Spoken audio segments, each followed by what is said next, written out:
Aku nggak butuh dunia yang megah. Cukup dunia kecil, tempat kita bisa bermimpi bareng. Tempat di mana jatuh, bangkit, gagal, semua jadi cerita kita berdua. Bersamamu, aku berani kehilangan segalanya. Asalkan jangan kehilangan kamu. Matahari sore itu tidak bersahabat. Panasnya menempel di kulit seperti lem, dan Naila benar-benar terlambat. Sepatu pantofel hitamnya berdecit ketika berlari menyeberangi lapangan kampus, berusaha mencapai aula sosial yang sudah dipenuhi mahasiswa. Rambut panjangnya yang dikepang longgar ikut berantakan, napasnya memburu. Ia mengeluh dalam hati. Ini semua salah alarm ponselnya yang mati mendadak pagi tadi. Saat mendekati aula, Naila tak sengaja menabrak seseorang. Brak. Kertas-kertas bertebaran di udara. Cat warna-warni tumpah, mengenai sepatu putihnya yang kini tak lagi putih. Naila tersentak, matanya membulat. Di depannya, seorang pria berjongkok, memunguti kertas sketsa yang kotor terkena noda. Aduh, maaf banget. Naila membungkuk, panik. Pria itu mendongak. Wajahnya teduh, rahangnya tegas, alisnya sedikit berkerut. Kaos abu-abu yang dikenakannya belepotan cat. Tapi matanya yang hitam pekat itu memandang Naila dalam-dalam, seolah ingin memastikan apakah dia benar-benar minta maaf atau hanya basa-basi. Kalau lari kayak mau kejar kereta, mbaknya harusnya sekalian bawa peluit. Gumamnya sambil menghela napas, setengah bercanda, setengah kesal. Naila mengerjap, merasa tersentil. Aku sungguh-sungguh minta maaf, katanya. Kali ini lebih serius. Ia ikut berjongkok, membantu memunguti kertas. Pria itu akhirnya tersenyum tipis, tapi tak berkata apa-apa lagi. Ia mengumpulkan kertas-kertas itu, merapikannya, lalu bangkit. Naila memperhatikan. Di belakang pria itu, ada sebuah mural besar yang hampir selesai. Gambar anak-anak kecil memegang buku sambil tertawa. Kamu yang buat ini? Naila menunjuk. Mural itu. Kalau bukan aku, masa kamu kira mural ini jadi sendiri? Katanya santai, lalu berbalik. Naila mengangkat alis. Sikapnya nyebelin, tapi ada sesuatu yang jujur dalam caranya bicara. Bukan untuk merendahkan, hanya jujur. Belum sempat Naila mengejar dengan jawaban, seorang dosen memanggil mereka. Arka, Naila, cepat masuk. Kalian masuk kelompok yang sama. Naila menoleh kaget. Arka?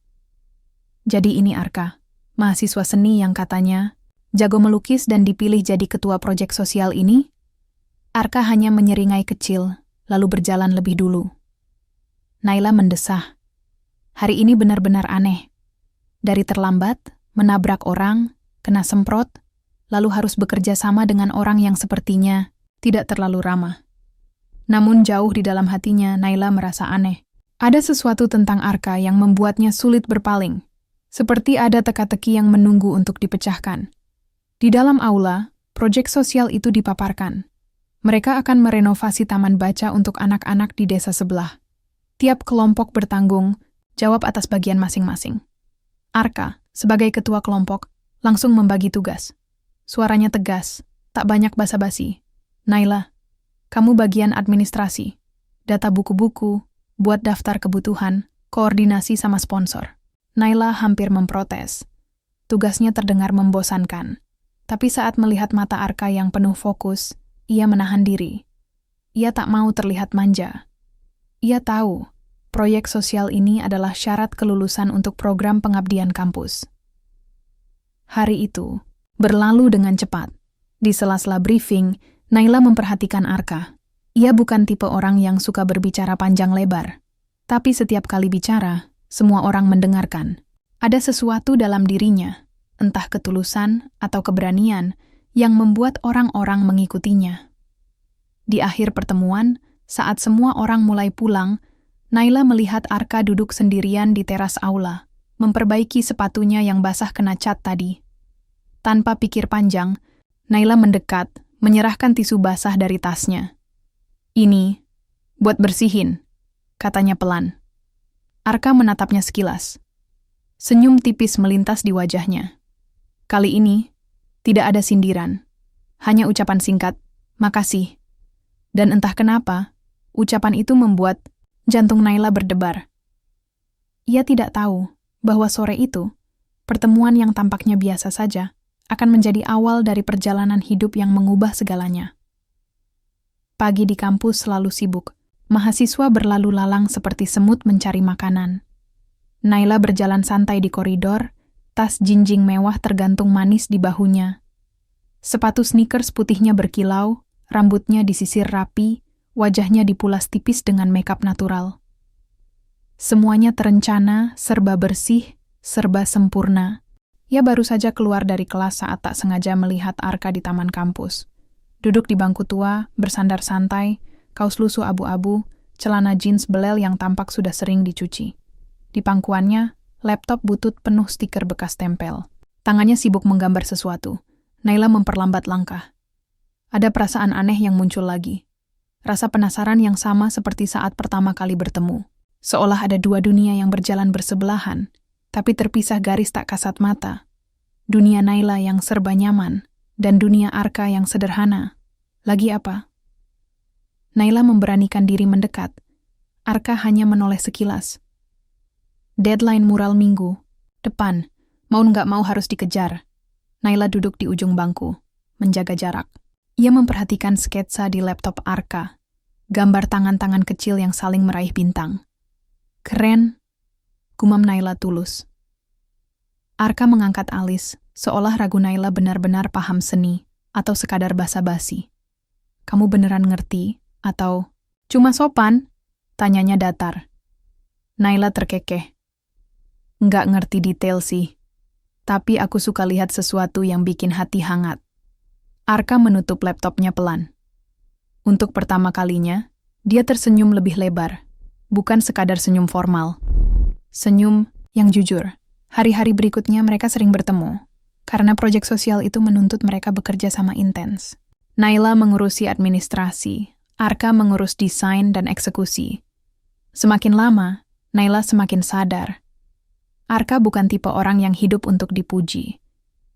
Ia berkarya karena ia mencintainya. Sebaliknya, Arka mulai melihat bahwa Naila tak sekadar gadis, kaya yang hobi shopping. Ia telaten, teliti, kadang keras kepala, tapi selalu punya cara membuat semua orang merasa dihargai. Namun dunia mereka tetap saja berbeda. Di satu sore, setelah rapat proyek, Naila mengajak Arka ke kafe di seberang kampus. Aku traktir, sebagai ucapan terima kasih karena udah sabar sama admin kayak aku. Katanya bercanda. Arka sempat menolak, tapi akhirnya mengangguk malas. Mereka duduk di sudut kafe, memesan minuman. Naila tanpa sadar mengeluarkan dompet kulit asli, bermerek yang harganya mungkin setara biaya kuliah Arka 1 semester. Arka melihatnya sekilas, matanya meredup. Kamu nggak perlu traktir aku karena kasihan, kata Arka, setengah berbisik. Naila terkejut. Siapa bilang aku kasihan? Aku cuma pengen. Arka menghela napas, lalu tertawa kecil. Tapi di matanya ada sesuatu yang berat. Nggak semua orang hidup dari kelebihan, Naila. Ada yang hidup dari sisa-sisa. Kalimatnya tajam, tapi bukan untuk menyakitkan. Hanya nyata. Naila menunduk. Ia tak pernah memikirkan itu sebelumnya. Selama ini, dunia adalah tempat di mana ia selalu punya pilihan. Baju baru, gadget terbaru, makan enak. Ia tak pernah merasa bersalah atas itu. Tapi kini, duduk di depan Arka, ia mulai merasa ada dinding besar di antara mereka. Malam itu, Naila pulang ke rumahnya yang besar. Lampu kristal menggantung di langit-langit. Mobil mewah berderet di garasi. Ia berjalan melewati lorong panjang menuju kamarnya, dengan langkah pelan. Di luar jendelanya kota gemerlap. Di sisi lain kota itu, mungkin Arka sedang pulang ke kos kecilnya, makan mie instan sambil menyelesaikan sketsa. Dunia yang sama, tapi kehidupan yang berbeda. Naila memandang pantulan dirinya di cermin besar. Ada rasa kosong di dadanya, rasa yang tidak pernah ia kenal sebelumnya. Bukan rasa bersalah, bukan juga rasa kasihan. Mungkin rasa ingin mengerti. Dan itu lebih berbahaya dari sekadar simpati. Karena saat seseorang mulai ingin mengerti, ia juga mulai membuka pintu untuk lebih peduli. Dan saat sudah peduli, satu langkah saja bisa membuat segalanya berubah. Dan itu lebih berbahaya dari sekadar simpati. Karena saat seseorang mulai ingin mengerti, ia juga mulai membuka pintu untuk lebih peduli. Dan saat sudah peduli, satu langkah saja bisa membuat segalanya berubah. Hari-hari berikutnya, Naila diam-diam mengubah caranya. Ia mulai belajar hidup lebih sederhana, membawa bekal sendiri ke kampus, menyisihkan uang jajan untuk membeli buku bekas buat taman baca, memakai sepatu lamanya meski koleksi sepatu barunya berjejer di lemari, bukan untuk Arka, untuk dirinya sendiri. Agar bisa berdiri sejajar di dunia Arka, bukan sekadar lewat sebagai tamu. Dan Arka memperhatikan itu, diam-diam, tanpa kata, tanpa pujian. Hanya dengan caranya menatap Naila yang berubah perlahan, dari penasaran menjadi kagum. Tanpa sadar, dua dunia itu mulai mendekat, sedikit demi sedikit, tanpa terburu-buru, tanpa paksaan, karena cinta yang paling kuat adalah cinta yang tumbuh dari rasa ingin mengerti. Proyek Taman Baca itu mulai berjalan perlahan. Setiap sore, setelah kelas selesai, Naila dan Arka bersama, teman kelompok lainnya datang ke lokasi. Sebuah bangunan kecil yang hampir roboh di pinggiran desa. Temboknya retak, atapnya bocor, rak bukunya penuh debu dan rayap. Tapi bagi Naila, tempat ini punya sesuatu yang tak bisa dibeli. Harapan. Bayangkan kalau anak-anak kecil bisa baca buku di sini, kata Arka suatu sore sambil mengangkat papan rak yang lapuk. Tempat ini akan penuh suara tawa. Naila tersenyum, mengangguk. Ia tahu Arka melihat sesuatu yang tidak semua orang bisa lihat. Hari-hari mereka dipenuhi pekerjaan kasar, mengecat, mengangkat, membersihkan, memperbaiki. Bagi Naila, ini dunia baru. Ia yang biasanya menghabiskan waktu di mall atau kafe, kini berdiri di tengah debu, dengan baju kotor dan tangan lecet. Tapi, anehnya, ia tidak keberatan. Ada sesuatu tentang bekerja bersama Arka yang membuat semuanya terasa lebih ringan. Mereka mulai berbicara lebih banyak, tentang hal-hal kecil, tentang hobi, tentang buku favorit, tentang mimpi. Arka ternyata suka sekali dengan cerita-cerita anak-anak. Aku suka lihat mata mereka berbinar pas dengar cerita. Kayak dunia ini masih penuh keajaiban, katanya suatu sore sambil menggambar mural di dinding taman baca. Naila memperhatikan Arka diam-diam. Ia menyadari sesuatu. Arka bukan hanya pekerja keras. Ia punya jiwa yang besar, lebih besar dari hidup sederhana yang ia jalani. Suatu sore, hujan tiba-tiba turun deras. Semua orang lari berhamburan mencari tempat berteduh. Naila dan Arka berlari ke serambi kecil.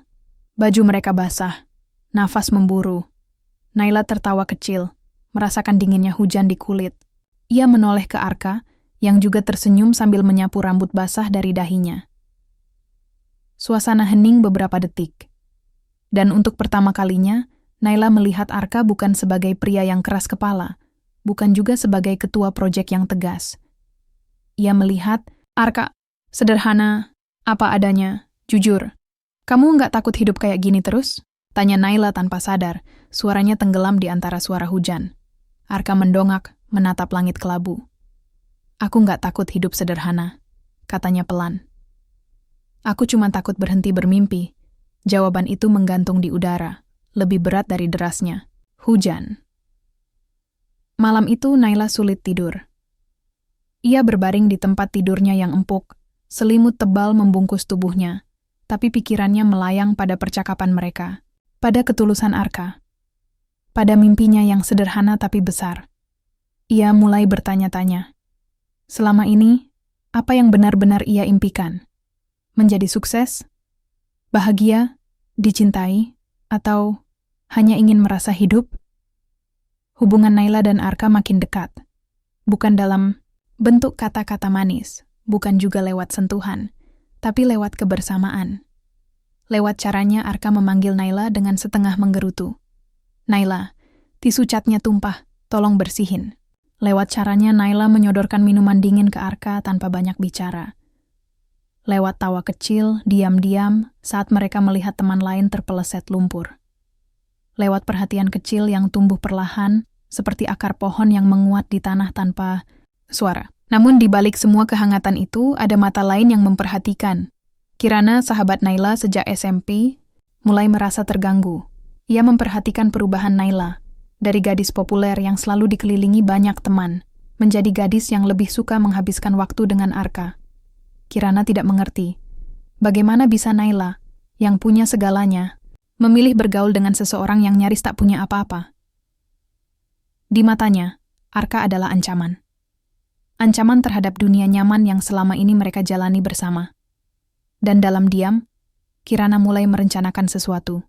Sementara itu, di taman baca yang perlahan berubah, Naila dan Arka terus membangun sesuatu yang lebih besar dari rak buku dan mural. Mereka membangun jembatan antara dua dunia yang berbeda. Tanpa sadar, hati mereka saling bertaut, pelan-pelan, sederhana. Tapi kuat, seperti akar-akar pohon yang tumbuh di bawah tanah, tanpa terlihat. Tapi, sekali mengakar, tak mudah dicabut. Dan di tengah hujan, lumpur, tawa, serta kerja keras itu, keduanya tidak sadar. Mereka sedang jatuh cinta, tanpa pernah sengaja, tanpa pernah berniat. Tapi sepenuhnya nyata, Kirana mengenal Naila lebih lama daripada siapapun di kampus ini. Mereka sahabat sejak SMP, berbagi mimpi, rahasia, bahkan rencana masa depan. Karena itu, ia tahu persis, Naila seharusnya tidak seperti ini. Seharusnya Naila bersama orang-orang seperti mereka. Anak-anak yang masa depannya sudah terang, jalannya sudah disiapkan keluarga, bukan bergaul dengan mahasiswa kere yang masa depannya masih kabur. Seharusnya sore itu, Kirana duduk di kafe langganan mereka, menunggu Naila. Ia memperhatikan ponselnya yang bergetar. Pesan Naila masuk. "Maaf Ra, aku di proyek Taman Baca. Besok kita ketemu ya?" Kirana mengetik balasan dengan jemari kaku. Lagi-lagi alasan proyek. Lagi-lagi Arka ia mendongak, menahan kesal. Dulu, Naila selalu datang untuknya. Selalu ada untuk jalan-jalan, belanja, nonton. Kini, Naila lebih memilih kotor-kotoran di desa terpencil bersama pria itu. Ada rasa asing yang tumbuh di hatinya, campuran cemburu, takut kehilangan, dan marah. Dan Kirana tidak suka rasa itu. Ia memutuskan satu hal. Naila harus disadarkan. Dengan caranya, kesempatan datang lebih cepat dari yang ia kira. Seminggu kemudian, kampus mengadakan lomba mural nasional. Pemenangnya akan mendapatkan beasiswa penuh semester depan. Sesuatu yang pasti sangat berarti bagi Arka. Kirana diam-diam menyusun rencana. Ia tahu Arka sedang menyiapkan mural untuk lomba itu. Ia juga tahu Naila sering menemani Arka di studio, seni kampus, membantu mewarnai dan menyiapkan alat. Suatu sore, Kirana sengaja datang ke studio. Ia menunggu Naila pergi membeli cat tambahan, lalu menghampiri Arka. Ia pura-pura tersenyum ramah, menawarkan bantuan. "Kalau kamu butuh bantuan finansial, aku bisa kenalin kamu ke orang dalam," katanya setengah berbisik. Arka berhenti menggambar. Matanya mengeras. "Aku nggak minta," katanya dingin. Kirana tertawa kecil, seolah tidak menganggap serius. "Santai aja, aku cuma mau bantu. Sayang kan? Kalau proyekmu gagal cuma karena, ya, keterbatasan." Kalimat itu terdengar manis di permukaan, tapi isinya racun. Arka menutup kuasnya dengan napas berat. Ia menatap Kirana lurus-lurus. "Aku mungkin nggak punya banyak, tapi aku nggak jual harga diri," katanya pelan. Kirana mengangkat bahu acuh, lalu melangkah pergi. Tapi sebelum keluar, ia menambahkan satu kalimat. Cukup keras agar Arka mendengarnya. "Kasihan Naila. Dia terlalu tinggi buat kamu." Kalimat itu menancap lebih dalam dari yang Kirana kira. Ketika Naila kembali, ia merasa ada yang berubah. Arka lebih dingin, lebih pendiam, tak lagi menyapa seperti biasa. "Ada apa?" tanya Naila. "Khawatir." "Nggak ada," jawab Arka pendek. Tapi Naila tahu ada sesuatu yang pecah di antara mereka. Keesokan harinya, Kirana mengundang Naila bertemu di kafe. Mereka duduk berseberangan. Suasana canggung. "Nai," mulai Kirana, pura-pura hati-hati. Aku cuma mau kamu sadar. Kamu terlalu baik buat orang kayak dia. Naila mengerutkan dahi. Aku serius. Kamu punya masa depan. Kuliah bagus, keluarga kaya, peluang besar. Arka, ya, dia mungkin baik. Tapi kamu yakin bisa bahagia hidup susah? Kirana menatap Naila penuh simpati palsu. Dia bukan dunia kita, Nay. Naila terdiam lama. Sebagian dari dirinya ingin menyangkal semua itu. Tapi sebagian lagi, ketakutan kecil yang selalu bersembunyi di sudut hatinya, ikut bergema. Benarkah? Bisakah ia benar-benar hidup di dunia Arka? Tanpa kenyamanan? Tanpa kemudahan? Pertanyaan itu menggantung di kepalanya, berputar-putar seperti badai. Beberapa hari kemudian, saat Naila datang ke taman baca, Arka bersikap semakin dingin. Ia bicara, seperlunya. Tak lagi menatap Naila seperti dulu. Sampai akhirnya, Naila tak tahan lagi. Arka, kenapa sih? Kita kenapa? Suaranya pecah. Arka menghela napas berat, seolah bertarung dengan dirinya sendiri. Naila, katanya pelan. Kamu harus balik ke dunia kamu. Aku bukan buat kamu. Naila menggeleng cepat, matanya memerah. Bukan kamu yang mutusin aku mau di dunia mana. Serunya, setengah menangis. Arka menatapnya lama, sangat lama, sebelum akhirnya berbalik.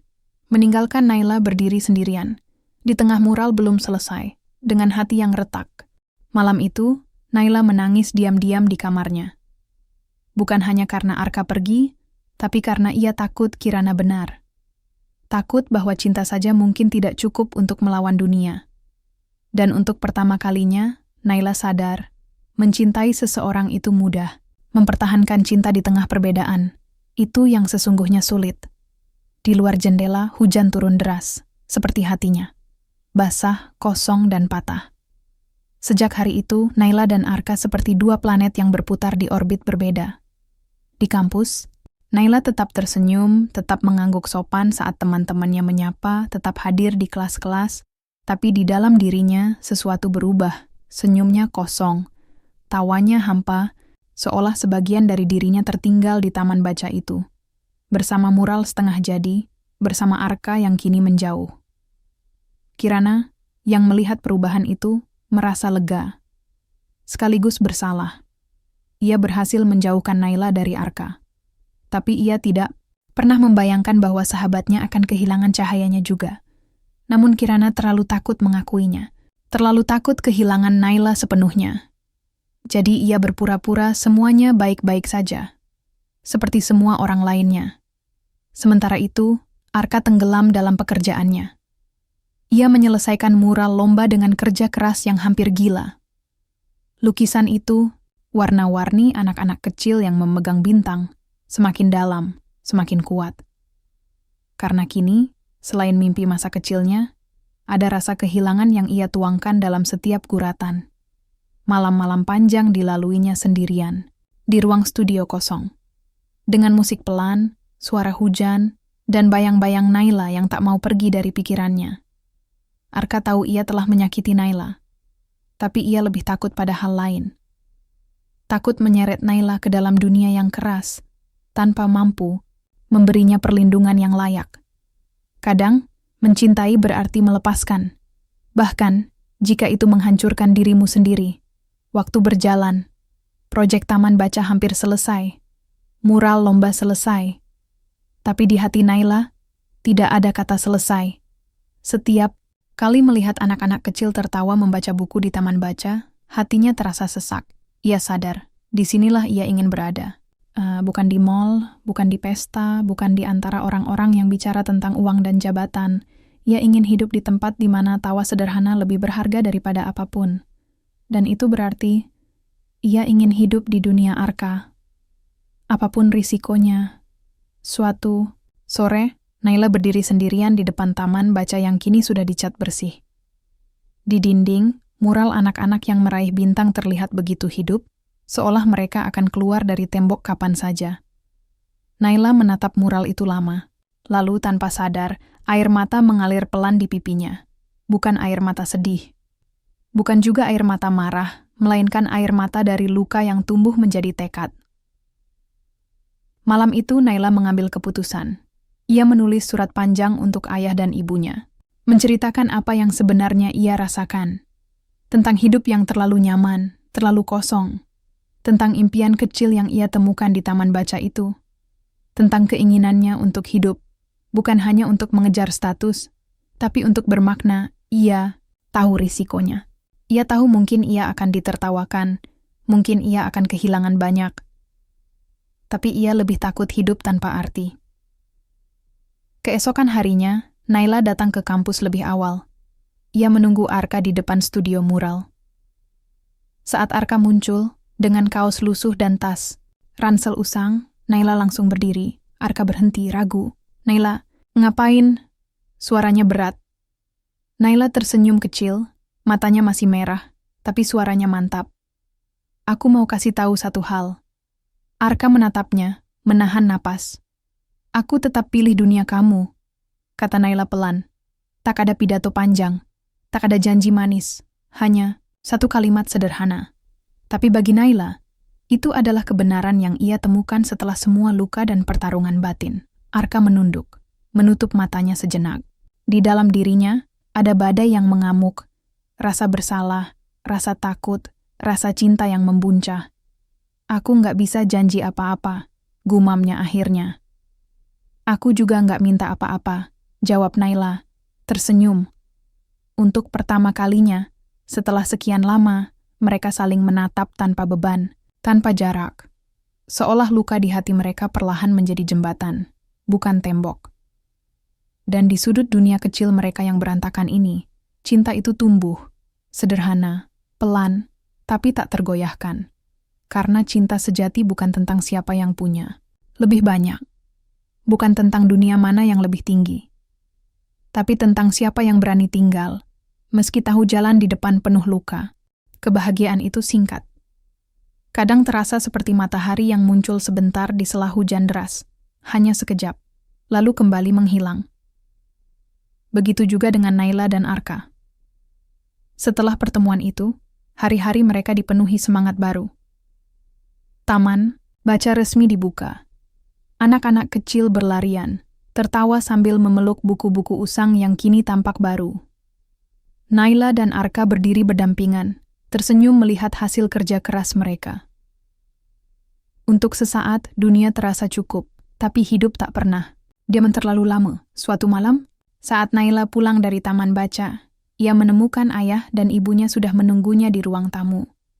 Di atas meja, surat yang ia tulis beberapa hari lalu terbuka lebar. "Naila, duduk," kata ayahnya tegas. Naila menelan ludah, duduk perlahan. Ibunya, yang biasanya lembut, kini tampak keras. Matanya tajam dingin. "Kamu serius mau buang masa depanmu buat proyek kampung itu?" tanya ayahnya. "Itu bukan cuma proyek, Pak. Itu hidupku sekarang," jawab Naila pelan. Ayahnya menghela napas panjang. "Kamu tahu kami kerja keras buat apa? Supaya kamu nggak harus hidup susah, supaya kamu nggak perlu berurusan dengan orang macam dia," katanya, suara meninggi. Naila mengangkat wajahnya. "Arka bukan orang macam dia. Dia orang baik. Baik nggak?" "Cukup, Naila," potong ibunya. "Kalau hidup cuma butuh kebaikan, nggak ada orang miskin di dunia ini." Kata-kata itu menampar Naila keras, tapi ia tetap diam. "Ayah sudah atur," lanjut ayahnya, nadanya final. "Minggu depan kamu ikut program pertukaran pelajar ke luar negeri. Semua sudah diurus." Naila membeku. Program itu, impian banyak mahasiswa, kini dipakai sebagai tali untuk mengikatnya. Dan kamu putuskan semua omong kosong ini, termasuk Arka, tambah ibunya tajam. Malam itu, Naila duduk sendirian di balkon kamarnya. Langit malam gelap, tanpa bintang. Seperti hatinya, ia tahu kesempatan itu besar. Tapi ia juga tahu, kalau ia pergi, ia meninggalkan bagian dari dirinya sendiri. Dan mungkin juga bagian dari Arka. Di sisi lain, hidup Arka tidak lebih mudah. Ayahnya, yang bekerja serabutan, jatuh, sakit. Biaya rumah sakit menumpuk. Arka harus bekerja ekstra, menjadi kuli bangunan, mengantar barang, mengerjakan proyek kecil-kecilan, sambil tetap kuliah. Wajahnya makin tirus. Tangan-tangannya kapalan, matanya lelah, tapi ia tidak pernah mengeluh.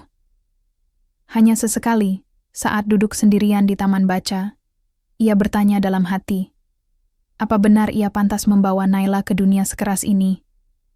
Apa benar cinta saja cukup? Pertemuan mereka berikutnya berlangsung dalam keheningan. Di taman baca, saat matahari hampir terbenam, Naila berdiri di depan Arka. Aku dapat tawaran, katanya pelan. Pertukaran pelajar, ke luar negeri, 3 tahun. Arka menatapnya dalam-dalam. Pergi, katanya akhirnya. Naila menggeleng, matanya basah. Aku nggak mau ninggalin kamu. Arka tersenyum tipis, tapi senyumnya penuh luka. Kamu harus kejar mimpimu, Naila. Jangan karena aku kamu kehilangan segalanya. Aku lebih kehilangan kalau harus ninggalin kamu, bisik Naila. Arka menggenggam tangan Naila erat-erat. Untuk pertama kalinya, tanpa kata-kata, mereka mengakui, cinta ini nyata. Terlalu dalam untuk dihapuskan, tapi cinta itu juga penuh luka. Beberapa hari kemudian, Naila memutuskan satu hal yang mengejutkan semua orang. Ia menolak program pertukaran. Pelajar itu, ia menulis surat balasan resmi ke pihak kampus dan sponsor, dengan alasan pribadi. Ayah dan ibunya marah besar. Mereka mengancam mencabut semua dukungan. Uang, tempat tinggal, segalanya. Naila hanya menunduk, menerima semua konsekuensinya. Ia tahu, hidupnya akan jauh lebih sulit mulai hari ini. Tapi ia juga tahu, lebih baik hidup dalam kesulitan dengan hati yang utuh, daripada hidup dalam kemewahan dengan hati yang kosong.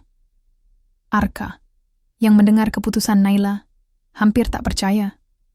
Kenapa, Naila? Tanyanya saat bertemu di taman baca. Naila menatapnya, tersenyum kecil. Karena hidup ini cuma sekali, katanya. Dan aku nggak mau menghabiskannya untuk menjadi orang lain. Arka menahan napas, dadanya sesak. Ia ingin memeluk Naila saat itu juga, menariknya ke dalam pelukan, melindunginya dari dunia yang keras ini. Tapi ia tahu, Naila bukan butuh pelindung. Ia butuh teman yang berjalan bersamanya, sejajar, kuat, setara, dan Arka berjanji dalam hati, ia akan jadi orang itu, sekalipun harus berdarah-darah memperjuangkannya. Namun tanpa mereka tahu, badai lebih besar sedang mengintai, sesuatu yang akan mengguncang segalanya. Menguji, apakah cinta mereka benar-benar sekuat yang mereka yakini, dan tidak semua luka bisa disembuhkan dengan cinta. Kadang, cinta justru meninggalkan bekas yang tak pernah hilang. Di kejauhan, di balik mural yang cerah dan tawa anak-anak kecil, awan gelap mulai berkumpul. Badai itu datang, dan mereka harus siap, atau hancur bersama. Pagi itu, dunia Naila runtuh tanpa peringatan. Ia baru selesai mengajar anak-anak di taman baca ketika ponselnya berdering keras. Sebuah nomor tak dikenal. Naila Putri? Suara di seberang terdengar formal. Ya, saya, jawab Naila, sedikit bingung. Ini dari Rumah Sakit Harapan. Kami ingin memberitahu, Saudara Arka Pratama mengalami kecelakaan. Bisa datang secepatnya? Jantung, Naila seolah berhenti berdetak. Tanpa pikir panjang, Naila berlari keluar. Naik ojek online dengan tangan gemetar, napasnya pendek-pendek. Sesampainya di rumah sakit, ia menemukan Arka terbaring di ruang UGD. Wajahnya penuh luka memar, lengan kirinya digips. Ada perban di keningnya. Kirana sudah di sana, berdiri kaku di pojok ruangan, wajahnya pucat. Naila berlari mendekat. Apa yang terjadi? Isaknya. Dokter menjelaskan singkat. Arka mengalami kecelakaan motor saat mengantar barang, tambahan untuk biaya pengobatan ayahnya. Motor tuanya remblong di turunan. Arka sadar, tapi tubuhnya lemah. Naila... Suara Arka serak. Naila memegang tangannya, menahan air mata. Aku di sini, bisiknya. Arka tersenyum kecil, penuh luka. Hari-hari setelah itu berubah menjadi perjuangan. Arka harus dirawat berminggu-minggu. Biaya rumah sakit membengkak. Ayah Arka, yang kondisinya juga makin kritis, membutuhkan operasi mahal. Naila berusaha membantu. Ia menguras tabungannya, menjual perhiasan kecil pemberian ibunya, bahkan mengajar privat tambahan di malam hari. Tapi, semua itu tetap tidak cukup. Hidup di dunia Arka ternyata lebih keras dari yang Naila bayangkan. Dan untuk pertama kalinya, Naila merasa takut. Takut bahwa cinta mereka mungkin memang tidak cukup. Suatu malam, saat Naila tertidur di kursi rumah sakit, Kirana duduk di sampingnya. Ia menatap Naila lama. Lalu, perlahan, membisikkan satu kalimat. "Kamu bisa menyelamatkan dia, Nay." Naila membuka mata, bingung. "Apa maksudmu?" Kirana menghela napas. Kemudian mengeluarkan sebuah kartu nama dari tasnya. "Ini sponsor beasiswa luar negeri kamu yang dulu. Mereka belum tutup kesempatan. Kalau kamu mau, kamu bisa ambil tawaran itu lagi." Naila menatap kartu itu. Tangannya gemetar. "Kalau kamu pergi," lanjut Kirana pelan, "kamu akan dapat beasiswa penuh. Uang saku besar. Kamu bisa bantu Arka dari jauh. Bayarin pengobatan ayahnya. Biayain dia sampai sembuh." Naila terdiam. Pilihan itu seperti pisau bermata dua. Jika ia tinggal, ia mungkin akan jatuh bersama Arka dalam kemiskinan. Jika ia pergi, ia mungkin bisa menolong Arka, tapi harus mengkhianati janji mereka. Malam itu, Naila duduk sendirian di bangku koridor rumah sakit. Di hadapannya, dua jalan terbentang. Dua jalan yang sama-sama membuat hatinya berdarah. Di satu sisi, ada janji sederhana di taman baca, di bawah mural anak-anak kecil yang tertawa. Di sisi lain, ada realitas keras.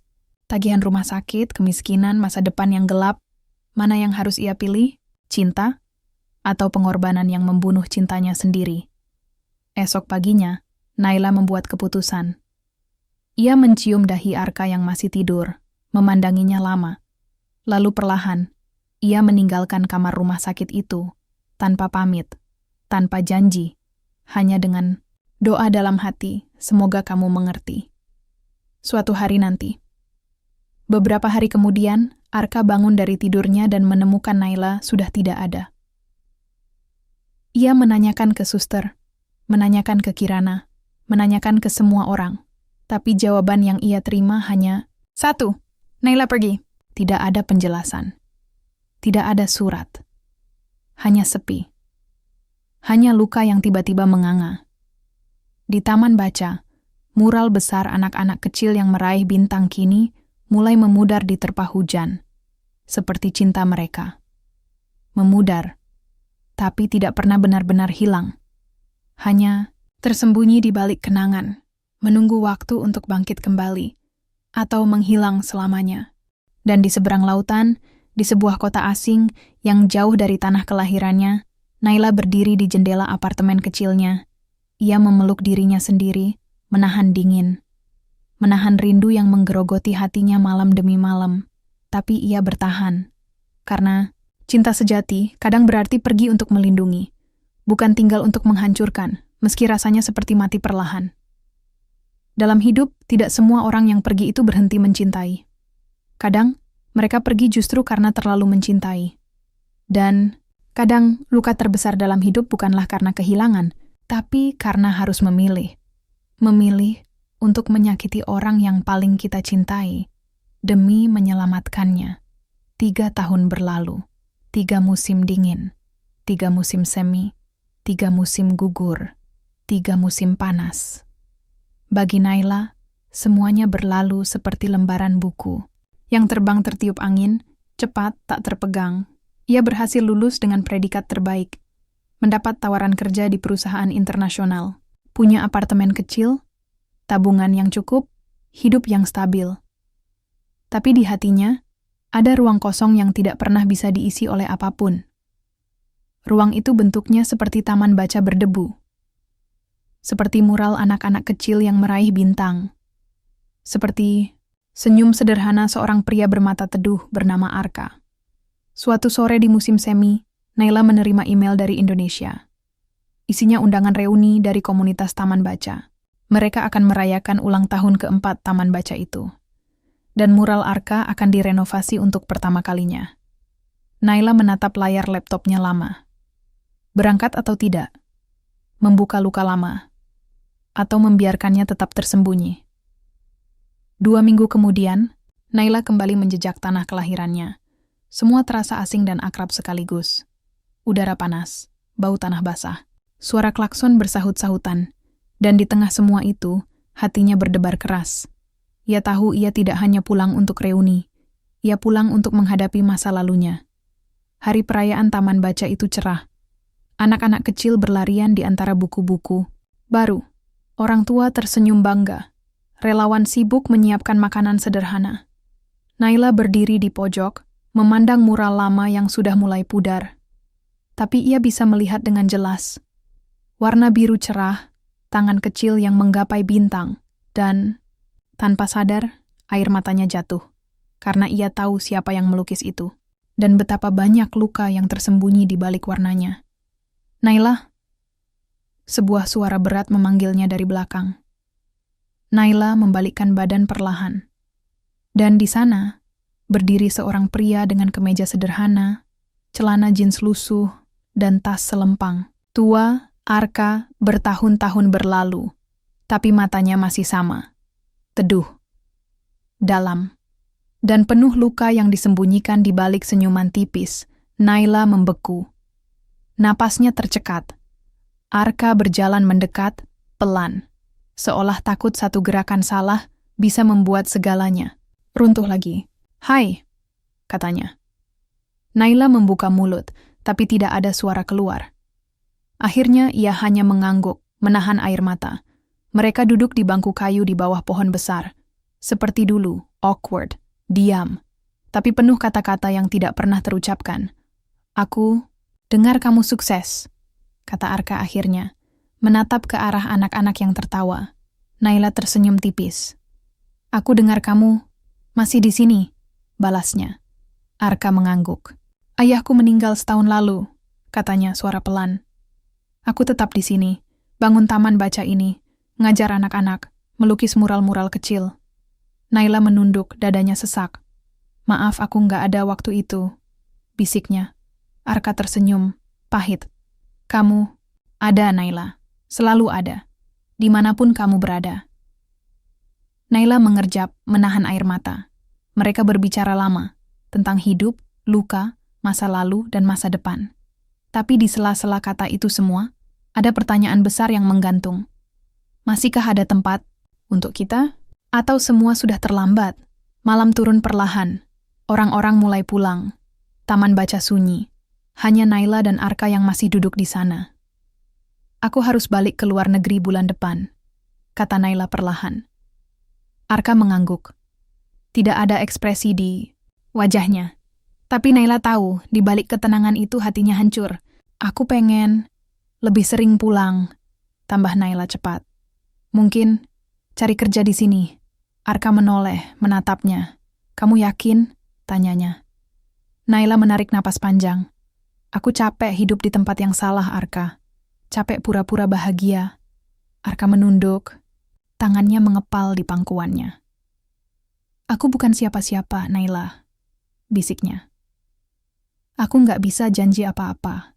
Aku cuma punya taman baca ini, anak-anak ini, dunia kecil ini." Naila tersenyum, dengan air mata mengalir di pipinya. "Itu dunia yang aku pilih dari dulu." Malam itu, di bawah langit penuh bintang, mereka akhirnya menemukan jalan mereka kembali. Bukan jalan yang mewah, bukan jalan yang mudah, tapi jalan yang mereka pilih bersama. Dengan luka, air mata, dan cinta yang tumbuh di antara reruntuhan, mimpi. Kadang cinta sejati bukan tentang siapa yang pergi lebih jauh, bukan tentang siapa yang berhasil lebih tinggi, tapi tentang siapa yang berani kembali ke tempat di mana hatinya benar-benar ada. Dan malam itu, Naila tahu hatinya ada di sini, bersama Arka, di taman baca kecil, di dunia yang mungkin sederhana, tapi penuh makna. Sebuah dunia di mana ia tidak perlu lagi pura-pura bahagia. karena untuk pertama kalinya setelah sekian lama, ia sungguh-sungguh pulang. Terkadang, keputusan terbesar dalam hidup bukan diucapkan lewat kata-kata, tapi lewat diam, lewat tatapan, lewat keberanian untuk tetap bertahan meski dunia seolah mendorong kita pergi. Malam itu, Naila dan Arka tahu, mereka sudah kembali menemukan satu sama lain. Tapi, hidup tidak sesederhana itu. Keesokan paginya, Naila bangun dengan pesan di ponselnya, dari ibunya. Pulang ke rumah, kita perlu bicara. Naila menghela napas panjang. Ia tahu ini akan datang. Di rumah, ayah dan ibunya duduk di ruang tamu, menatapnya dingin. Kamu benar-benar mau menghancurkan masa depanmu untuk... Dia? Tanya ayahnya. Nada suaranya penuh kekecewaan. Naila menahan gemetar. Aku enggak menghancurkan masa depanku, Pa. Jawab Naila tenang. Aku memilih masa depan yang aku mau. Ibunya menyipitkan mata. Seorang pria miskin, dengan taman baca yang bahkan hampir roboh. Naila tersenyum pahit. Lebih baik bersamanya di dunia kecil itu, daripada hidup di istana tanpa cinta. Ayahnya mendengus. Kamu naif, Naila. Cinta nggak bisa beli beras. Naila berdiri perlahan, dengan mata berkaca-kaca. Kalau memang harus memilih, aku pilih lapar tapi bahagia, daripada kenyang tapi hampa. Tanpa menunggu jawaban, Naila berjalan keluar. Untuk pertama kalinya dalam hidupnya, ia memilih dirinya sendiri. Sementara itu, Arka berjuang dengan pikirannya sendiri. Ia duduk di taman baca yang sepi, mural-mural lusuh di sekelilingnya. Seharusnya, ia bahagia Naila kembali. Tapi yang ia rasakan justru ketakutan. Takut Naila akan menyesal. Takut ia tidak cukup baik. Takut cinta mereka akan hancur oleh kenyataan keras. Kirana datang membawa kabar. Ada donatur baru yang mau bantu renovasi taman baca, katanya ceria. Arka hanya mengangguk. Kirana menatap Arka lama, sebelum bertanya pelan, kamu yakin Naila butuh kamu? Arka mendongak, menahan emosi. Bukan soal butuh atau enggak, jawabnya. Tapi, soal, aku mau jadi orang yang ada di sisinya, apapun yang terjadi. Kirana tersenyum tipis. Kalau gitu, jangan sia-siakan dia. Malamnya, Naila dan Arka bertemu di taman baca. Mereka duduk berdua di bangku kayu, dikelilingi lampu-lampu kecil yang temaram. Tidak ada kata-kata muluk. Tidak ada janji manis, hanya keheningan. Dan dalam keheningan itu, mereka saling mengerti. Arka mengeluarkan sesuatu dari kantongnya. Sebuah gelang sederhana, terbuat dari benang rajut. Bukan cincin emas, bukan perhiasan mewah, hanya seutas janji sederhana. Ia menggenggam tangan Naila, lalu mengikat gelang itu di pergelangan tangannya. Bukan janji besar, katanya pelan. Cuma janji untuk tetap ada. Walau dunia runtuh sekalipun. Naila menahan napas, air mata jatuh perlahan. Ia balas menggenggam tangan Arka. Aku juga janji, bisiknya. Apapun yang terjadi, kamu tetap rumahku. Bulan purnama bersinar terang di atas mereka. Taman baca yang sederhana itu menjadi saksi. Dua jiwa yang bertemu lagi setelah hancur, luka, dan kehilangan. Bukan dengan kemewahan. Bukan dengan kisah dongeng, tapi dengan keberanian untuk tetap memilih satu sama lain, meski dunia terus mengatakan itu salah. Malam itu, di bawah langit penuh bintang, Naila dan Arka mengukir janji dalam hening, bahwa cinta sejati bukan tentang siapa yang paling sempurna, tapi tentang siapa yang tetap bertahan di saat segalanya berantakan. Dan mereka memilih untuk bertahan. Bersama, selamanya. Tidak semua kisah cinta butuh sorak-sorai. Tidak semua bahagia butuh pesta. Kadang, bahagia itu sesederhana dua orang yang duduk bersebelahan, berbagi diam, tapi tahu mereka tidak sendiri lagi. Karena dalam keheningan itu, mereka sudah menemukan segalanya. Dan untuk pertama kalinya dalam hidup mereka, masa depan tidak lagi menakutkan. Karena apapun yang terjadi, mereka tahu mereka akan menghadapinya bersama. Hidup baru Naila dan Arka tidak dimulai dengan pesta besar atau kembang api. Tidak ada karpet merah. Tidak ada ucapan selamat dari dunia. Hidup baru mereka dimulai dari sebuah taman baca reot. Dinding-dinding cat yang terkelupas, rak buku reot, dan semangat yang tidak pernah padam. Setiap pagi, Naila menyapu halaman taman baca dengan sapu lidi, mengajar anak-anak kecil membaca dengan suara riang. Setiap sore, Arka mengecat ulang mural, mengepulkan debu, bercanda dengan relawan yang datang membantu. Mereka sibuk, lelah, kadang bertengkar karena hal-hal kecil, seperti siapa yang lupa beli kapur tulis, atau siapa yang menghabiskan stok makanan kucing taman baca. Tapi di antara lelah dan tawa itu, Naila menemukan sesuatu yang tidak pernah ia temukan di hidup lamanya. Kebahagiaan sederhana. Kebahagiaan yang tumbuh pelan, tanpa drama besar. Kebahagiaan yang kuat, seperti pohon yang mengakar dalam tanah. Suatu sore, Naila duduk di depan taman baca, memperbaiki buku-buku rusak. Anak-anak berlarian di sekitarnya, tertawa, memanggil-manggil namanya. Di antara tumpukan buku, ia menemukan sebuah buku tua dengan tulisan tangan di halaman pertama. Mimpi besar dimulai dari tangan-tangan kecil yang berani bermimpi. Naila tersenyum. Kalimat itu seolah mewakili hidupnya sekarang. Arka datang membawa 2 gelas es teh plastik. Dari warung Budarmi, katanya sambil duduk di sebelah Naila. Mereka menyesap es teh dalam diam, menikmati sore yang mulai dingin. Tahu? Enggak, kata Arka tiba-tiba. Aku dulu enggak pernah berani bermimpi. Naila menoleh. Kenapa? Arka mengangkat bahu. Hidupku terlalu sibuk bertahan buat mikir soal mimpi. Naila memandanginya lama, lalu berkata pelan. Sekarang kamu boleh bermimpi. Arka tersenyum, sebuah senyum kecil tapi penuh arti. Boleh ya? Naila mengangguk. Boleh. Malam itu, mereka duduk berdua di bawah bintang. Arka mengeluarkan sebuah peta kusam yang ia gambar sendiri. Ini, katanya menunjuk, taman baca impian kita. Mau kita perluas ke lahan kosong belakang. Mau bikin ruang baca outdoor, bioskop mini, dari proyektor bekas, kursus melukis gratis. Naila menatap gambar sederhana itu, hatinya menghangat. Boleh aku tambahin? Tanyanya. Arka menyerahkan pena. Naila menggambar satu sudut kecil di pojok taman baca. Sebuah kafe kecil sederhana, dengan buku-buku yang bisa dibaca sambil minum teh panas. Kafe ini nanti buat kamu, kata Naila sambil tertawa. Kenapa buat aku? Biar kamu nggak lupa istirahat.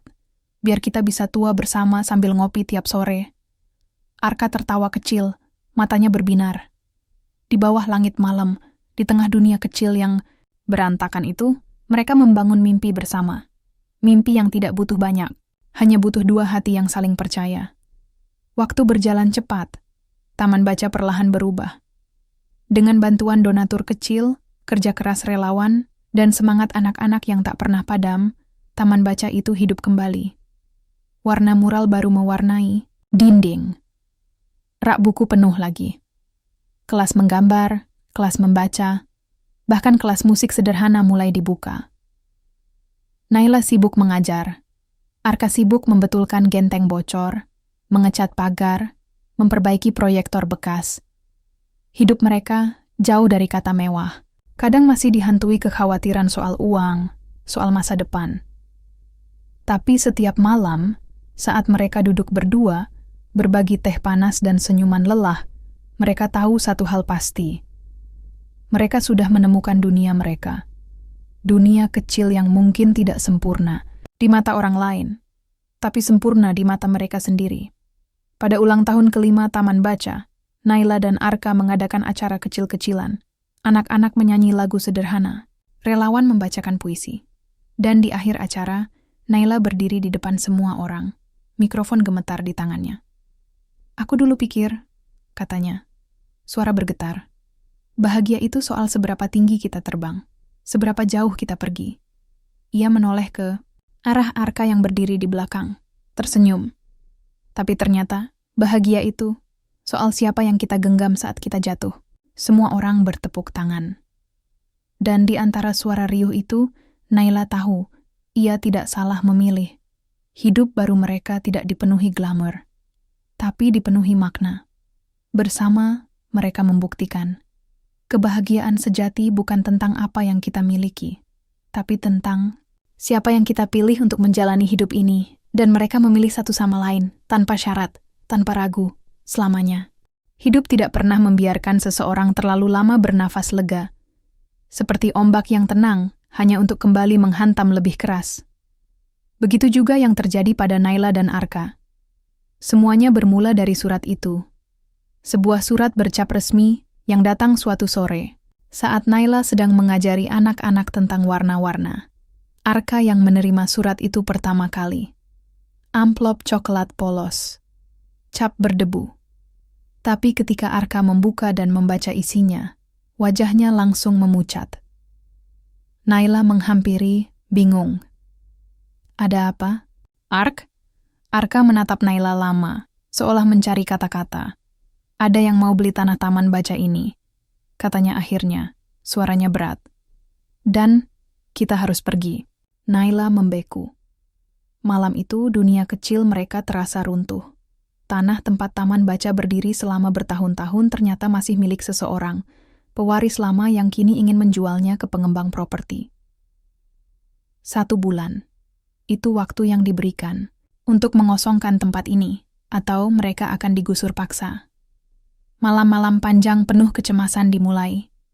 Arka berusaha mencari jalan keluar, mengajukan permohonan ke balai kota, menggalang dana, berbicara ke media lokal. Naila mengetuk pintu satu persatu, mencari dukungan. Tapi dunia tidak selalu memihak kebenaran. Tawaran uang dari pengembang terlalu menggiurkan, politik lokal terlalu kotor. Janji-janji bantuan hanya omong kosong. Sedikit demi sedikit, harapan itu terkikis. Suatu malam, Arka duduk sendiri di taman baca. Tangannya yang biasa lincah kini menggenggam kepala, rambutnya berantakan. Naila datang, membawakan teh panas, duduk di sampingnya. Mereka diam lama, sampai akhirnya Arka berkata pelan, "Maaf Naila, aku gagal lagi. Aku nggak bisa mempertahankan dunia kecil kita." Naila memegang tangannya erat. "Kamu nggak gagal, Arka. Dunia ini mungkin lepas, tapi dunia kita yang sebenarnya ada di hati kita. Di apa yang kita perjuangkan. Itu nggak bisa direbut." Arka menoleh, matanya merah, tapi anak-anak ini, taman baca ini. Naila tersenyum, air matanya jatuh perlahan. Kita bisa mulai lagi. Di mana saja, kapan saja, asal kita bersama. Hari penggusuran akhirnya datang. Buldozer berdiri angkuh di ujung jalan. Anak-anak, relawan, warga sekitar berkumpul, berusaha mempertahankan taman baca. Tapi kekuasaan uang terlalu besar.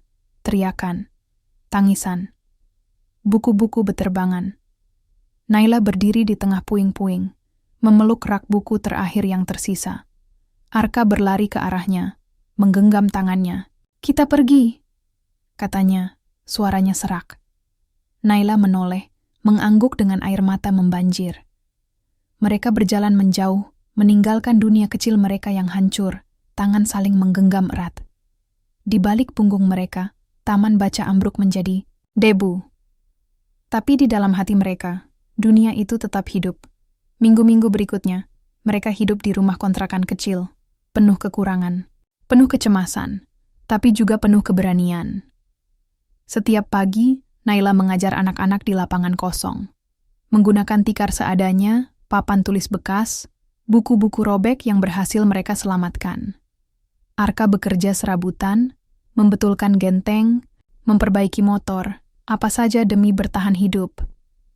Suatu sore saat hujan turun deras, Naila duduk di teras rumah kontrakan mereka, melipat kertas bekas menjadi origami bintang kecil. Arka datang, basah kuyup, membawa sekantong beras. Melihat Naila, ia tertawa kecil. "Kamu ngapain?" "Bikin mimpi baru," jawab Naila sambil tersenyum, menunjukkan bintang kertasnya. Arka duduk di sampingnya, menatap tumpukan origami itu. "Bintang untuk apa?" "Untuk taman baca baru kita," kata Naila pelan. "Suatu hari kita punya tempat lagi. Kita gantung semua bintang ini di sana. Sebagai pengingat kalau mimpi kita nggak pernah mati. Arka menarik Naila ke dalam pelukannya, mendekapnya erat. Dalam hujan yang membasahi dunia, dalam malam yang panjang dan kelam, mereka berjanji lagi tidak menyerah, tidak berhenti bermimpi. Kadang hidup mengambil segalanya dari kita, memaksa kita jatuh sampai ke titik terdalam. Tapi selama kita masih mau bermimpi, selama masih ada seseorang yang menggenggam tangan kita bisa bangkit lagi. Dan Naila tahu, bersama Arka, ia bisa membangun dunia kecil mereka sekali lagi. Dari puing-puing, dari luka, dari cinta yang tidak pernah padam. Semua yang indah pernah runtuh. Tapi yang berani selalu membangunnya kembali. 3 bulan setelah taman baca dihancurkan, hidup Naila dan Arka berubah menjadi perjuangan sehari-hari. Mereka tidak lagi memiliki tempat permanen. Kelas-kelas kini diadakan di bawah pohon besar di pinggir lapangan kecil, yang sering becek saat hujan. Tapi anak-anak tetap datang, dengan semangat yang sama, dengan tawa yang sama, seolah puing-puing itu tidak pernah ada. Suatu sore, setelah mengajar, Naila duduk termenung sambil memeluk lutut. Angin membawa bau basah tanah. Langit memerah perlahan. Arka duduk di sampingnya, membawa 2 es lilin yang mereka beli dari uang receh terakhir hari itu. "Capek?" tanya Arka sambil menyerahkan 1 es. Lilin buat Naila mengangguk. "Tapi lebih capek kalau menyerah," katanya sambil tersenyum kecil. Arka menatap ke arah lapangan, di mana anak-anak masih bermain. "Aku punya ide," katanya tiba-tiba. Naila menoleh. "Apa?" Arka mengeluarkan selembar brosur kusut dari sakunya. "Program subsidi lahan kosong untuk usaha sosial kecil-kecilan. Kalau kita bisa ngumpulin uang muka, kita bisa beli sebidang tanah kecil di pinggir kota." Jelas Arka bersemangat. "Kita bisa bangun taman baca baru di sana." Naila menatap brosur itu lama. Ada ketakutan dalam dirinya. Takut berharap, takut kecewa lagi. Tapi di mata Arka, ia melihat sesuatu yang tak pernah padam. Keyakinan. Hari-hari berikutnya berubah menjadi maraton perjuangan. Arka bekerja lebih keras. Ia menjadi buruh bangunan, membersihkan selokan, mengantar paket. Naila menjahit tas kain untuk dijual di pasar loak. Mengamen puisi di sudut-sudut kota kecil mereka. Setiap sen yang mereka kumpulkan, masuk ke kaleng bekas yang mereka sebut kaleng mimpi. Tidak ada hari tanpa kelelahan. Tidak ada malam tanpa rasa ingin menyerah. Tapi mereka bertahan. Karena mereka tahu, setiap keringat yang jatuh, setiap luka di telapak tangan mereka, adalah batu bata untuk rumah impian mereka. 4 bulan kemudian, saat malam sunyi di kontrakan, kecil mereka, Arka membuka kaleng itu. Tangannya gemetar menghitung recehan, lembaran lusuh, sisa-sisa perjuangan. Dan akhirnya, dengan napas bergetar ia berkata, "Kita cukup, Naila." Naila menutup mulutnya, menahan tangis. Mereka berpelukan dalam hening, dalam cahaya redup lampu minyak. Sebidang tanah kecil di pinggir kota. Tanah itu kering, penuh ilalang liar. Tidak ada pagar, tidak ada bangunan, hanya tanah kosong, dan sejuta mimpi yang akan mereka tanam di atasnya. Dengan bantuan teman-teman lama, anak-anak, dan relawan yang tidak pernah pergi, mereka mulai membangun. Tangan mereka lecet, bahu mereka pegal, tapi setiap paku yang ditancapkan, setiap kayu yang dipasang, terasa seperti membangun masa depan. Beberapa bulan kemudian, berdirilah sebuah bangunan sederhana dari kayu bekas. Taman baca baru. Mereka menamainya Rumah dari Mimpi. Di pintu masuk, Naila menggantungkan satu papan kecil bertuliskan, "Bukan seberapa megah tempat ini, tapi seberapa besar mimpi yang tumbuh di dalamnya." Peresmian taman baca baru itu tidak dihadiri pejabat, tidak disiarkan TV. Hanya anak-anak kecil yang berlari berteriak bahagia. Hanya relawan-relawan setia yang membawa makanan sederhana. Hanya tawa, air mata, dan pelukan hangat. Dan bagi Naila dan Arka, itu lebih dari cukup. Malam itu, setelah semua orang pulang, Naila dan Arka duduk di beranda kayu mereka. Di atas mereka, langit penuh bintang. Naila menggenggam tangan Arka, merasakan kehangatan yang tak tergantikan. "Kita sudah di rumah, ya?" bisik Naila. Arka mencium punggung tangannya. "Pelan. Rumah yang kita bangun dari mimpi," jawabnya. "Tidak ada kehidupan yang sempurna. Selalu akan ada badai. Selalu akan ada luka. Tapi, di rumah kecil dari mimpi ini, Naila tahu, mereka bisa melewati segalanya. Karena cinta yang dibangun dari puing-puing, dari luka, dari kejatuhan, adalah cinta yang tidak akan runtuh hanya karena badai sekali dua kali." Dan malam itu, di tengah kesederhanaan dunia mereka, Naila dan Arka tahu mereka tidak butuh apa-apa lagi. Mereka sudah punya segalanya. Segalanya. Karena dunia sejati bukan tentang seberapa luas tanah yang kita miliki, tapi tentang siapa yang bersedia menanam mimpi di dalamnya bersama kita. Dan Naila, dengan seluruh hatinya, telah menemukan dunianya. Di samping Arka selamanya. Tahun demi tahun berlalu. Taman baca rumah dari mimpi, kini tidak lagi sekadar gubuk kayu sederhana. Tangan-tangan kecil yang pernah belajar membaca di sana, kini tumbuh menjadi anak-anak muda penuh semangat, menanamkan kembali apa yang pernah mereka dapat. Suatu sore, Naila duduk di beranda, memandang langit jingga yang luas. Angin sore meniup lembut rambutnya. Arka duduk di sebelahnya, membaca koran tua yang sebagian sudutnya robek. Di depan mereka, taman baca ramai. Anak-anak berlarian. Remaja-remaja membaca buku di bangku-bangku kayu. Relawan baru mengajarkan musik dengan gitar sederhana. Dunia kecil itu hidup. Bernafas. Tertawa. Naila menarik napas panjang, memenuhi dadanya dengan udara penuh kenangan. "Arka," katanya pelan.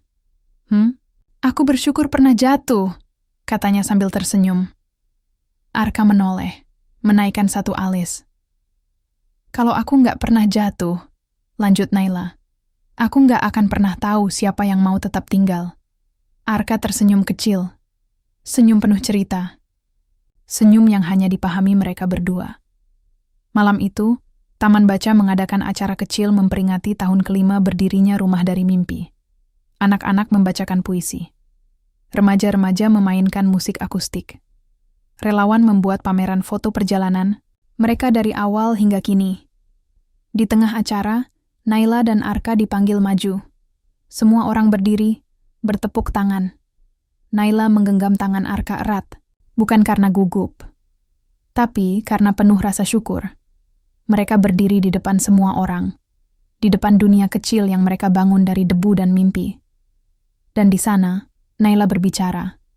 Dengan suara yang bergetar, ia berkata, "Kita mungkin tidak bisa mengubah dunia," katanya. "Tapi kita bisa menciptakan dunia kecil, tempat mimpi tidak pernah mati, tempat anak-anak bisa bermimpi setinggi bintang." Ia menoleh ke Arka, matanya berbinar. "Dan dunia kecil itu," lanjut Naila, "ada di sini, di rumah dari mimpi. Di setiap tawa kalian, di setiap buku yang dibuka, di setiap mimpi yang berani dilahirkan." Suara tepuk tangan pecah, air mata mengalir di wajah banyak orang malam itu.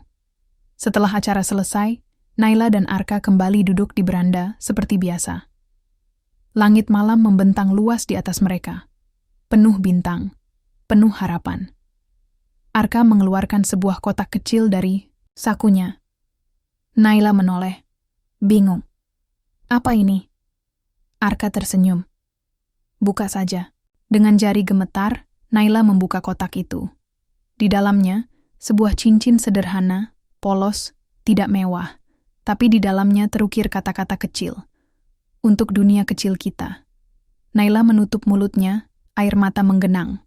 Arka berlutut di hadapannya, tidak canggung, tidak berlebihan. Sederhana, seperti cinta mereka. "Maukah kamu," kata Arka, "menemani aku menanam lebih banyak mimpi, sampai rambut kita memutih?" Naila tertawa kecil di antara tangisnya. Ia mengangguk cepat. Tentu saja. Arka menyematkan cincin itu di jari manis Naila. Mereka berpelukan lama, membiarkan dunia di sekitar mereka berputar perlahan. Kadang dunia mengajarkan kita mencintai bukan saat kita berada di puncak, tetapi saat kita jatuh, terluka, hancur, dan memilih tetap bertahan. Kadang dunia mempertemukan kita dengan seseorang, bukan untuk mempermudah hidup kita, tapi untuk membuat kita berani bermimpi lebih besar. Naila dan Arka telah belajar itu semua. Lewat luka, lewat tawa, lewat air mata. Dan pada akhirnya, mereka menemukan rumah yang sejati. Satu sama lain. Rumah dari mimpi itu mungkin sederhana. Mungkin tak pernah muncul di televisi, tak pernah viral, tak pernah diingat dunia. Tapi bagi Naila dan Arka, dan setiap anak yang pernah membaca satu buku di sana, rumah itu adalah dunia. Dunia kecil yang lahir dari cinta, dari keberanian, dari janji sederhana untuk tidak pernah menyerah. Dan saat malam itu menutup dunia dengan keheningan yang hangat, di bawah langit penuh bintang, Naila dan Arka tahu. Tidak peduli seberapa keras hidup menghantam, selama mereka bersama, langit di atas rumah kecil mereka akan selalu penuh cahaya. Selalu, selamanya.